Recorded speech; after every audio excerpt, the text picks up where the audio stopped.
Chapter 138, a request from the council. Okay, let's skip this. The council is a coalition of the countries that surround the Great Jura Forest, with congressmen selected from each country. A monthly meeting was held in the Ingrassia Kingdom. If one had to describe it, the congressmen met first to control profit, and second to manage operations of their countries. When I say profit, I mean more damage control and monster control. There's also the need to balance the trade of country specialties, but because speculations and policies of individual countries often get lumped in, these discussions are often difficult. In addition, on the agenda is aid for victims of famine and monster attacks. Issuing subjugation requests to the Freedom Association to mitigate future harm is also the job of the Council. Operation funds are from member countries.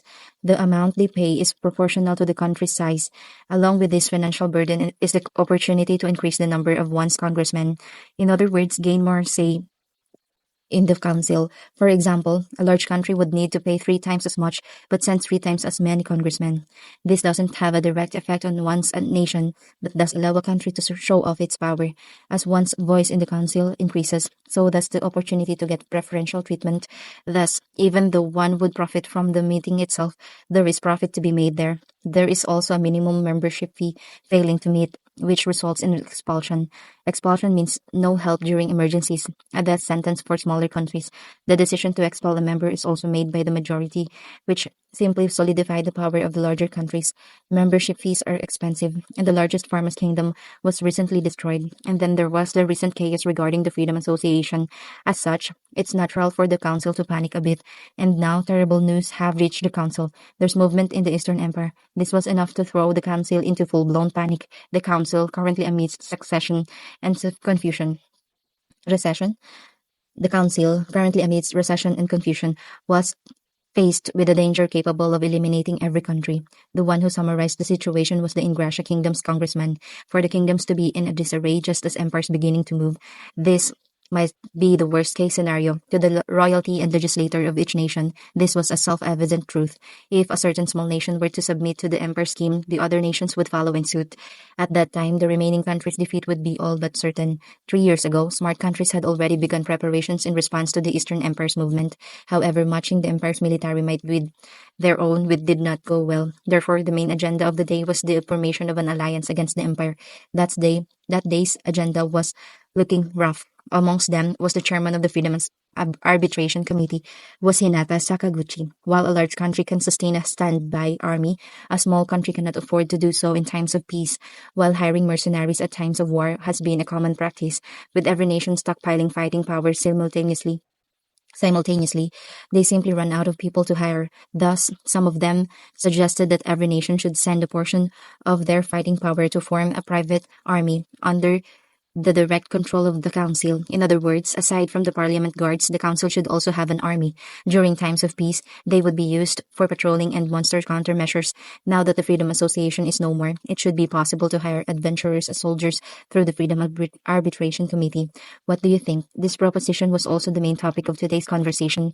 For some time, silence dominated the council. Monster countermeasures has also been handled by paying the Freedom Association a certain amount. The name of the supplier may have changed, but that's about it. Donations and supports has been given to the church from the council's funds. In exchange for the aid, the committee has managed to handle monsters without relying greatly on foreign troops.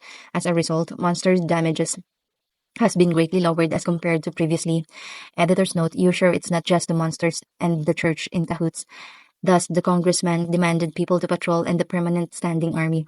Hinata looked at the congressman in amazement and sighed. So you're saying that the adventurers affiliated with the Freedom Arbitration Committee will be forced under the control of the council? Hiding her tired expression, Hinata asked the congressman. Certainly, there are funds in the council. However, it isn't a large amount. Previously, the council would determine payment based on the rank of the monster the adventurer would face. The Freedom Arbitration Association, on the other hand, subjugates monsters as part of their fate and require no other reward. But with the funds that the council already had, the council wouldn't even be able to treat every citizen to a meal. To impose a duty upon free men and women for such a meager amount is akin to treating humans as dogs. The Freedom Association was an association that had no ties to any country. Therefore, by paying the certain amount of tax, the association had gained the right to settle in a country. Of course, their stance is a neutral one. When natural disasters such as monster outbreaks occur, a mobilization order per the agreement with the country would be issued, and they would cooperate with forces affiliated with the country. However, wars are not natural disasters. There's no reason for adventurers to join a country in a way. Sure, directors may have changed and several adjustments were but but there's fundamentally no change from the Freedom Association era. Or rather, by being incorporated with the church, the organization's strength has increased and now rivals that of a nation. The congressman's remark of giving the council direct control over adventurers was absolutely absurd. However, the circumstances have changed. The countries feared that even if they joined hands with the Arbitration Committee, they still would be unable to repel invaders. Hinata was aware of this. The intelligence gathering ability of the man from the Bruman Kingdom Fusei was high. The details of each country inner workings had been reported to Hinata in advance. Thus, she decided to assess the attitude of the other party without flat out denying them.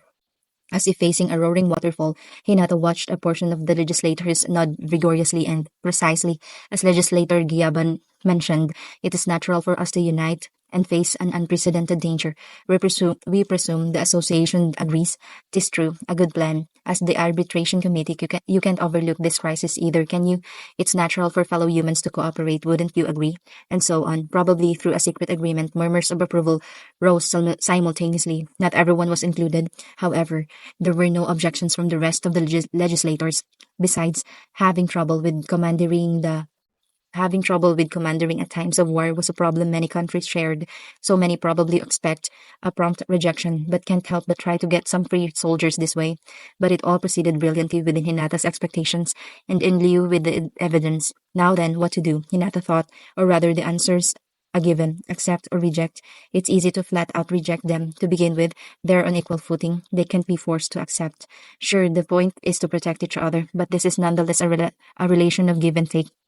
The association isn't so weak that they must follow, and even if she does reject, there's no country among them that has the authority now to expel a nation, refusing military support. The current council simply couldn't continue to exist if they were to lose even a single taxpayer. Moreover, the association is indispensable to the council. They prevent illegal activities and suppress criminals. Only one group has such influence as to force other countries from the council. What was known as the Freedom Association and what is now the Freedom Arbitration Association. However, if this ends with a rejection, then the relation between the association and the council will turn bitter. I refuse, I want to say, but they won't take this lying down. Moreover, if the association does not cooperate with the council, then they won't be able to match the Eastern Empire. Being callously commanded around is repugnant, and yet it's hard to reject this. What a pain. Then must they accept? This will likely be seen as the association's fall from grace. No doubt within a year, the association will be forced to lick the council's feet. This must absolutely be avoided, considering future relations with a group of countries. An equal relation must be maintained. Sure, it's hard, but the association must refuse, but there's no way she can simply accept. And thus, Hinata made a suggestion. She suggested that they Next scene. In response to the council's request, I have come to the Ingrassia Kingdom. I've been given a VIP treatment. They're prepared a hotel of the highest class. Right now, I wander in the castle town. I brought Binimaru and Zoe along. Also Shuna. It will be troublesome if I bring too many, but this should be fine. Sean is busy training the subordinates, and Gerudo has taken command of various constructions. As for Diablo, he's been out clearing whatever remains of farmers. He's been saying something about gathering his protege.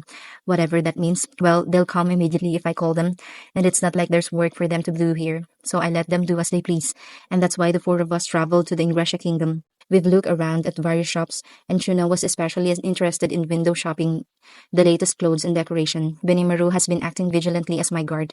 Zoe has been lurking about, giving me reports from the shadows. Speaking of shadows, it's been lonely now that Ranga no longer dwells in my shadows. He's with Gobta. Gobta has been called to train with Carrion, and he suddenly broke into tears, saying he was going to be killed, with a "it can't be helped" kind of feel. Ranga joined him, but his tale was clear. Ranga too was depressed. Oh, but I'm pretty sure Ranga likes Gobta. And also well, and all is well when they are doing well. While enjoying a meal in the Ingrasha Kingdom, we exchanged opinions about the upcoming council meeting. Shuna's holding on to the clothing I bought her happily and is rather talkative. It's fun to see such a difference compared to the sad excuse for a secretary Sean. Doesn't seem like she was listening to us at all though. But I don't think it matters much. Honestly, I actually don't give a damn about the council. I came out there with Shuna and Benermaru today to give them a well-deserved break. So unlike Zoe, who's always on some business trip, I would like to give Benimaru and Shuna a chance to enjoy the world. And that's why we're rigidly discussing tomorrow's agenda. So, Zoe, what's the agenda of tomorrow's meeting? Zoe then let us know. Contrary to our expectations, seems like there's a dragon rampaging somewhere. The appearance of a mysterious demon lord or so Zoe's subordinates gathered. Doesn't Zoe like to work hard? Becoming something like shadow beings, his troops were collecting information non-stop lately. So the reason for our invitation should already be known by Zoe.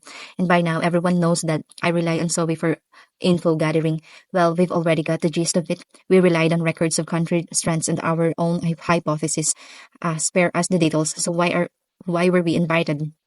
We've been treated as a national guest, but they probably want something. I wonder, is it because of the train? Do they want it in each country? Since we would need to lay rails, it would be impossible even if they asked. Perhaps they want our help because a war is about to start. The only ones we're obligated to help is the Burman Kingdom. The Empire. There's that too. It's about time, huh? Benimaru and I talked about important matters casually. Shuna isn't here at the moment, so no one can stop us from divulging state secrets in a cafe. But thanks to a barrier we've erected earlier, no one can hear us anyways. What Benimaru said is correct. However, it does seem that the train has also become quite the hot topic. To those who couldn't imagine such a thing, that is, some merchants contacted me or Miles Dono, but he's not one that can be bought. The main matter will be on Eastern Empire's invasion and possibility of Tempest support. How unfortunate that they want our power and not the train. Well, I am planning on crushing the Empire, but is there a reason for us not to accept? From the information we grasped, the Empire's forces are a big deal. In a straight-up clash, in terms of national power, we would be at a disadvantage. It would be a different story if we forcefully mobilize every race of the Great Jura Forest, though. That's true. I mean, they have prepared for war for many hundreds of years. Worst case scenario, we might even be asking countries here to cooperate. And so the conversation between Benimaru and I continued. In reality, it would be great if we could avoid open conflict, considering that Yukis there is as well. That's because I hoped to conceal our fighting potentials like Sean and Diablo, who are currently enthusiastically strengthening themselves. Seems like I inadvertently caused our department heads to go into a training phase. Even Gobta is out and about trying to get stronger. Moreover, even if the countries never requested our support, I can't really imagine a case where we did not join in the conflict. I see. There's probably no problem, right? In this situation, the power balance is split between the association and the council.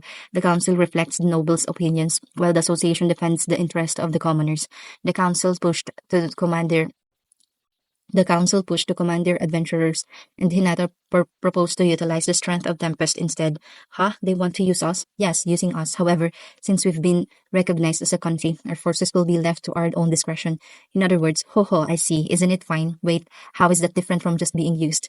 This sure leaves a bad taste. Well, the other party doesn't seem to have any intention of taking advantage of us, but it's still hard to stomach. We both nodded and concluded the conversation with our cake after a meal. The clerk had come. Cake, such an alluring food. While a sweet taste can still be prepared to some degree, sugar is still a valuable commodity. And so, cakes are super high-class luxury goods, even in Tempest. This nostalgic taste, even though I ate this very every day for too many days, it's still great. The real reason I brought Shuna here today is for the cake. This way Shuna will remember the taste of the cake and reproduce it. My memory wasn't enough to recreate the taste, so I had to bring her here. Shuna, this is seriously delicious. During your stay here, feel free to eat as much as you want, so remember the taste to the best of your ability. Shuna, who was puzzled by my words, tried the cake. First, the short cake. It's orthodox, but this cake affects all other cakes. If this one's bad, know that the rest will not turn out well. Shuna took a bite out of the cake, and turning serious, she looked me straight and nodded. She then intently concentrated on the cake. Soon, words were no longer needed. We understood each other on a deeper level, and if she could even replicate ice cream, cake would definitely be a piece of cake, and so we completely discarded our earlier discussion and indulged in delicious cake. The next day, we arrived at the venue of the meeting. The contents are as expected. Hinata visited last evening and gave me an overview. As per Zoe's intelligence, the council's objective was to utilize our forces in the name of cooperation. However, the feeling is mutual, and so began the clash of wits between the raccoon and the fox. End of chapter 138.